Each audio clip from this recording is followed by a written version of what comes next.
Once upon a midnight dreary, while I pondered weak and weary over many a quaint and curious volume of forgotten lore, while I nodded, nearly napping, suddenly there came a tapping, as of someone gently rapping at my chamber door.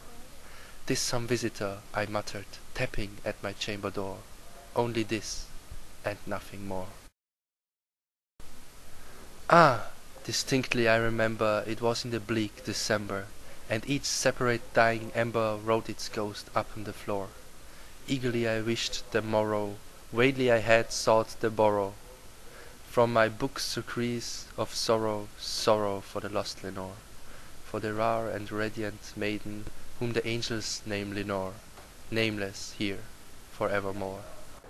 And the silken sad uncertain rustling of each purple curtain thrilled me, filled me with fantastic terrors never felt before, so that now to still the beating of my heart I stopped repeating, "'Tis some visitor entreating entrance at my chamber door, some late visitor entreating entrance at my chamber door. This it is and nothing more."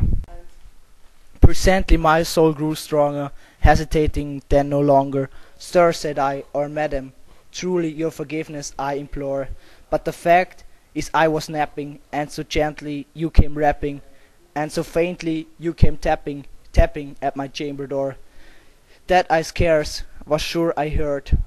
Here I opened wide the door, darkness there and nothing more." Deep into that darkness peering, long I stood there wondering, fearing, doubting, dreaming dreams no mortals ever dared to dream before. But the silence was unbroken, and the stillness gave no token, and the only word there spoken was the whispered word Lenore. This I whispered, and an echo murmured back the word Lenore, merely this and nothing more. Back into the chamber turning, all my sorrow within me burning, soon again I heard a tapping, something louder than before. "Surely," said I, "surely that is something at my window lattice. Let me see then what thereat is, and this mystery explore. Let my heart be still a moment, and this mystery explore. 'Tis the window and nothing more." "Open here!" I flung the shutter, when with many a flirt and flutter in there stepped a stately raven of the saintly days of yore.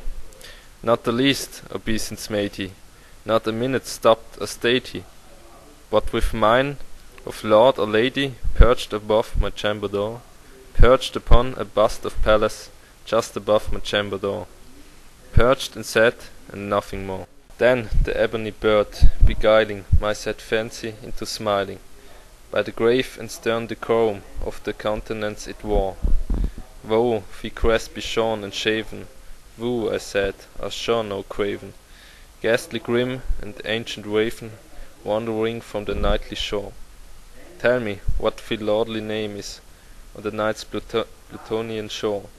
Quoth the raven, "Nevermore." Much I marvelled this ungainly fowl to hear discourse so plainly, though its answer little meaning, little relevancy bore. For we cannot help agreeing that no living human being ever yet was blessed with seeing bird above his chamber door, bird or beast upon the sculptured bust above his chamber door, with such a name as Nevermore. But the raven, sitting lonely on the placid bust, spoke only that one word, as if its soul in that one word he did outpour. Nothing farther than he uttered, not a feather than he fluttered, till I scarcely more than muttered, "Other friends have flown before. On the morrow he will leave me, as my hopes have flown before." Then the bird said, "Nevermore." Starlit at the stillness broken by reply so aptly spoken, doubtless, said I, what it utters is its only stock and store, caught from some unhappy master, whom unmerciful disaster followed fast and followed faster, till his songs unburned bore, till the dirges of his hope the melancholy burden bore of never, nevermore. But the raven still beguiling all my sad soul into smiling, straight I wheeled a cushioned seat in front of bird and bust and door. Then up on the velvet sinking, I betook myself to linking fancy unto fancy thinking, what his omnis bird of yore, what this grim, ungainly, ghastly, gaunt and ominous bird of yore, meant it croaking, nevermore. This I sat engaged in guessing, but no syllable expressing, to the foul whose fiery eyes now burned into my bosom's core. This and more I sat defining, with my head at ease reclining, on the cushion's velvet lining, that the lamplight gloated o'er. But whose velvet violet lining with the lamplight gloating o'er? She shall be pressed, ah, nevermore. Then methought the air grew denser, perfumed from an unseen censer, swung by seraphim whose footfalls tinkled on the tufflet floor. Wretch, I cried, thy God hath lent thee, by these angels he hath sent thee, respite, respite in nepency, from thy memories of Lenore. Quaff or quaff this kind nepenthe, and forget this lost Lenore. Quoth the raven, nevermore. Prophet, said I, think of evil, prophet still, if bird or devil, whether tempter sent or whether tempest tossed he there ashore, desolate, yet all undaunted, on this desert land enchanted, on this home by horror haunted, tell me truly, I implore, is there balm in Gilead? Tell me, I implore. Quoth the raven, nevermore. Prophet, said I, think of evil, prophet still, if bird or devil, by that heaven that bends above us, by that God we both adore, tell this soul with sorrow laden, if within the distant Aidenn it shall clasp a scented maiden, whom the angels lame Lenore, clasp a rare and radiant maiden, whom the angels lame Lenore. Quoth the raven, nevermore.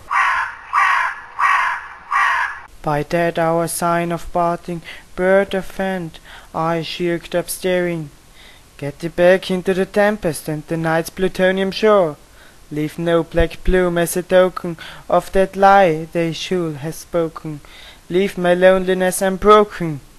Quiet the bust above my door. Take thy beak from out my heart, and take thy form from off the door. Quoth the raven, nevermore. And the raven, never flitting, still is sitting on the pallid bust of Pallas, just above my chamber door. And his eyes have all the seeming of a demon's that is dreaming, and the lamplight o'er him streaming throws his shadows on the floor. And my soul from out the shadow that lies floating on the floor shall be lifted nevermore.